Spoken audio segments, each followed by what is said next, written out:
जय श्री राम भक्तों, जय श्री बालाजी महाराज, जय माता की। कैसे हो आप सब? आशा करते हैं कि आप सब जो हैं सुरक्षित हैं, स्वस्थ हैं और बाबा की और माता रानी की असीम कृपा आपके ऊपर बनी हुई है, ऐसी कामना दिल से करते हैं। तो जैसा कि आप सबको पता है कि हर रोज़ एक नई से नई वीडियो आप तक लाने की पूरी कोशिश रहती है और हमारी ये भी कोशिश रहती है कि आप तक जो है ज्ञानवर्धक वीडियो पहुँचाई जाए, जो आप सभी लोगों के मन में सवाल हों या फिर आप लोगों को भी जो है उन चीज़ों का पूरा फ़ायदा उठाने को मिले। तो एक बार और बोल दूं कि जो है आप लोग नंबर हमारा मांगते हो, बहुत सारे लोग कमेंट करते हैं कि गुरुजी आपका नंबर दीजिए। हमारा नंबर जो है आपको डिस्क्रिप्शन में मिल जाएगा। आप हमारे चैनल पे ही जाके हमारे चैनल की वीडियो पे क्लिक करेंगे तो आपको नीचे हमारा नंबर मिल जाता है, वहाँ पे हमारा नंबर आपको ईजिली अवेलेबल होगा।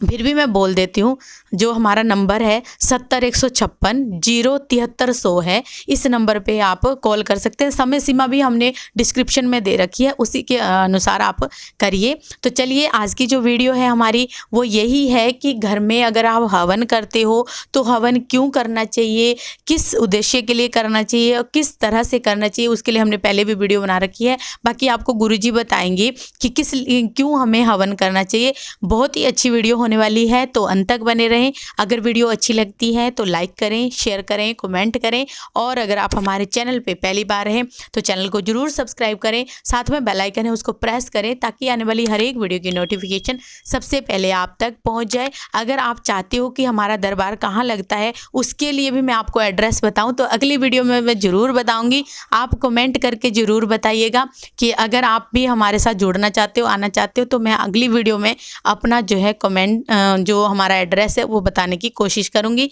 चलिए शुरू करते हैं आज की वीडियो। जय श्री राम जी। जय श्री राम, जय श्री बालाजी महाराज। मेहंदीपुर की पवित्र कृपा आपके परिवार पर निरंतर बरसती रहे। हवन करने से क्या होता है, क्या है हवन और हवन पद्धति, जो अगर हमें हवन नहीं आता तो हमें किस प्रकार से हवन करना चाहिए। अपने घर के अंदर अखंड ज्योत उपरांत हवन करना चाहिए या घर के अंदर सुख शांति हवन करना चाहिए, या हवन करने से क्या होगा, क्या चीज़ हवन में हमारे ये घर में किस प्रकार से पवित्रता आती है, शुद्धिकरण। मान लो क्या है हवन, हवन से ऐसा क्या हो जाता है कि जो घर के अंदर पवित्रता उठती है। पहला नंबर तो सबसे बड़ी बात ये होती है, अगर किसी भी देवी देवताओं को हमने कोई भोग ग्रहण करवाना है तो हवन के माध्यम से ही उनको वो भोज ग्रहण होता है। हवन से आत्मा की भी तृप्ति होती है, आत्मा की सद्गति होती है। हवन मिलने से आत्मा का शुद्धिकरण भी होता है। मेहंदीपुर बालाजी में समाधि वाले बाबा पर क्या होता है, आप अंदाज़ा लगा सकते हो कि वहाँ पर हवन की प्रक्रिया कंटिन्यू बरकरार रहती है। हवन कंटिन्यू चलता है। जितनी भी जो आत्माएं हैं वहाँ पर हवन की वो आहुतियों को ग्रहण करती हैं। उन हवन की आहुतियों को ग्रहण करने के बाद वो आत्मा परमात्मा विलीन हो जाती है, या और विलीन होने के बाद शुद्ध हो जाती है। शुद्ध होने के बाद वो काम भी करती है। हवन मिलने से आत्मा की सद्गति होती है, सद्मार्ग पे चलने लग जाती है। मेहंदीपुर बालाजी के अंदर जब समाधि वाले बाबा के सामने जो हवन कुंड है उनमें निरंतर बाबा के नाम का हवन होता है। उन शक्तियों के लिए जो भूखी होती हैं, प्यासी होती हैं और जो काफ़ी समय से तृप्त नहीं होती हैं, उन आहुतियों से वेदों शास्त्रों में हवन का बहुत प्रकार से उल्लेखन दिया गया है। वेदों में हवन के अंदर से कामधेनु गाय उत्पन्न हुई, एरावत हाथी उत्पन्न हुआ और उस कामधेनु गायों से जो ऋषि लोग थे, जो पुराने शास्त्रों में आपने स्वयं देखा होगा, सीरियलों में भी दिखा रखा है कि ऋषि जो हवन करते थे और राक्षस प्रवृत्ति के जो लोग थे वो हवन को रोकते थे। मानो हवन करने से घर में रोकते थे, क्योंकि जब घर के अंदर जब हवन होता है एक शुद्धिकरण, घर के अंदर एक शुद्धिकरण का वातावरण घर के अंदर फैल जाता है। उस वातावरण से वो क्या होता है, जो घर की कोने की जो नेगेटिव एनर्जी होती है वो दूर भागती है। जब वो दूर भागती है तो उस घर के से उस घर में जब हमने ओम नमः शिवाय, हम इस प्रकार का भी अगर कार्रवाई करते हैं, ओम नमः शिवाय और स्वाहा स्वाहा, इस प्रकार से जब इस उंगली को, क्योंकि ये अहंकार से भरी हुई उंगली होती है, इस उंगली का जो प्रयोग है इसमें निषेध बताया गया है, क्योंकि इस उंगली का प्रयोग हमें हवन के अंदर नहीं करना चाहिए। और हवन में स्वाहा स्वाहा, समझ गए। जब इस प्रकार की मान लो जो नेगेटिव एनर्जी है, जो घर में करा कराई है, जो गलत चीजें हैं या किसी भी प्रकार की, क्योंकि जब हवन होता है ना, जब घर में हवन होता है तो इन चीजों का दम घुटता है। मानो दम घुटता है, वो चीजें ना निकलने की कोशिश करते हैं घर में से, मानो कहीं ना कहीं उस समय के लिए वो कहीं ना कहीं चली जाती हैं। और जब आपके घर में आपने मान लो आज हवन करवा दिया और आप सुबह हवन करवाया, शाम को जब आप घर में एंट्री करोगे ना तो हवन की वही सुगंध आपके जो नासिका के अंदर आपको महसूस होगी पूरे घर के अंदर। मान लो घर से शुद्धिकरण होता है। हवन करने के लिए चाहे आप क्वांटिटी थोड़ी ले लीजिए, लेकिन गाय का घी लीजिए, क्योंकि गाय का घी बहुत कॉस्टली होता है। गाय के घी के अंदर 33 कोटि देवी देवताओं का वास होता है गाय के अंदर। उन जब गौ माता का घी अर्पण करते हैं हम हवन में, और उस हवन के अंदर अधिकतर घर के अंदर हमें किस प्रकार का हवन करना चाहिए, सौम्य हवन करना चाहिए। घर के अंदर सौम्य सुख शांति हवन।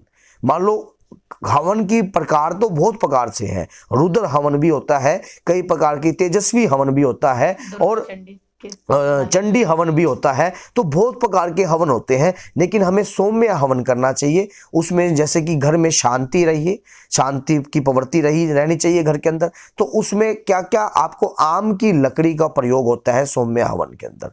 आम की लकड़ी होनी चाहिए, आम की लकड़ी, गाय का उपला, और गाय का उपला। आप हवन के लिए ये जरूरी नहीं है कि हवन कुंड ही अवश्य है, आप जो हवन कर सकते हो किसी प्लेट के अंदर भी कर सकते हो। उसके अंदर गाय का उपला होना चाहिए और भीमसेन कपूर होना चाहिए, और उसी समय आपके गाय का ही घी हो। हवन सामग्री आप घर में भी बना सकते हो, और मैं बनानी भी सिखा सकता हूं, पर वही बात है कि वो सामग्री का इतना समय नहीं है, क्योंकि मैं गाय के गोबर की धूप भी बनाता हूं, तो उसके लिए भी अब मेरे पास टाइम नहीं होता गाय के गोबर की धूप बनाने के लिए, क्योंकि समय जो है वो बहुत कम है। तो जब हम इन प्रकार की चीज़ों का प्रयोग करते हैं तो नेगेटिव एनर्जी जो घर के किसी भी व्यक्ति के ऊपर होगी तो उसका दम घुटेगा। मान लो आपने क्या करना, जब आपका जैसे कि पूर्णिमा आई तब आपने हवन किया, अगर पूर्णिमा नहीं है तो किसी भी अच्छे दिन, अमृत सिद्धि योग के दिन भी आप हवन कर सकते हो। लेकिन धरती में अग्नि का वास होना भी अनिवार्य है। आप हवन करते हो तो धरती में अग्नि का वास भी होना चाहिए। अगर घर में धरती में अग्नि का वास नहीं है, कुछ समयों पे अग्नि का वास देखना जरूरी नहीं माना जाता, जैसे कि नवरात्रि के अंदर, नवरात्रि में आप किसी भी समय हवन करते हो तो अग्नि का वास होना अनिवार्य नहीं है, क्योंकि नवरात्रि के जो 9 दिन रहे, हनुमान जन्मोत्सव पे, रामनवमी पे, गुरु पूजा पे, तो इन दिनों पे कभी भी अग्नि के वास होना जरूरी नहीं माने जाते। पूर्णिमा पे तो कभी भी नहीं देखना चाहिए, आंख बंद करके कूद जाओ, क्योंकि पूर्णिमा पे तो कभी भी मत देखिए। हाँ, अमावस्या पे भी देखना, अमावस्या पे देखना चाहिए। तो पूर्णिमा पे तो कभी भी कर लीजिए आप, कोई टेंशन नहीं लेने का आपको। और उसी प्रकार से जब आप हवन करते हो ना तो आपकी आत्मा, जो शरीर के अंदर जो आत्माएं हैं वो भी तृप्त होती है। हवन से बहुत सी शक्तियां, पहले जो ऋषि लोग थे वो हवन से ही शक्तियां उत्पन्न करते थे, हवन से ही कोई भी शक्ति प्राप्त करते थे। जब हवन से ये तो है कि दैत्य शक्तियों को दबाया जाता है, लेकिन देव शक्तियों को उभारा भी जाता है। हवन करने से देव शक्तियां उभरती हैं, मानो उनकी कृपा भी हमें प्राप्त होती है। पितरों को भी हवन होता है। हवनों को कई प्रकार से किया जा सकता है। हवनों को जिस दिन हवन पद्धति को समझ में आ गया तो हवन का ज्ञान भी समझ में आ जाएगा। और उसी प्रकार से मान लो हमने किसी देव शक्तियों को हमने आहुतियां पुजानी है तो उसके लिए भी अलग हिसाब से हवन किया जाता है। मान लो जिस घर के अंदर हवन होता है उस घर के अंदर शुद्धिकरण का वास तो होगा। आपको क्या करना चाहिए, 6 महीने में, 4 महीने में, 3 महीने में, और या मान लो या एक महीने में, 1.25 महीने में एक बार घर के अंदर हवन को करवा लेना चाहिए। शांति सौम्य हवन, मान लो ज्यादा तेजस्वी हवन नहीं और हवन नहीं, हवन के कई प्रकार के हवन होते हैं, कई प्रकार की आहूतियां डलती हैं। हाँ, सुख शांति। तामसिक हवन का यूज नहीं करना है, हमने तामसिक हवन नहीं बनाना है। घर में, घर के अंदर हमें अपने घर के अंदर हमेशा शांतिपूर्वक हवन करना चाहिए, सौम्य रूप हवन करना चाहिए, ना कि आपने प्रचंड रूप का हवन घर के अंदर कभी नहीं करना चाहिए। तो बोलिए जय सीताराम, जय श्री बालाजी महाराज। मैंने आपको हवन के बारे में थोड़ा सा गहराई से बताया है और आप अच्छा होगा कि आप इसको अच्छे तरीके से समझकर अपने ऊपर अप्लाई भी करें और उसके बाद देखो कि आपको खुद को महसूस होगा। जय माता की, जय सीताराम।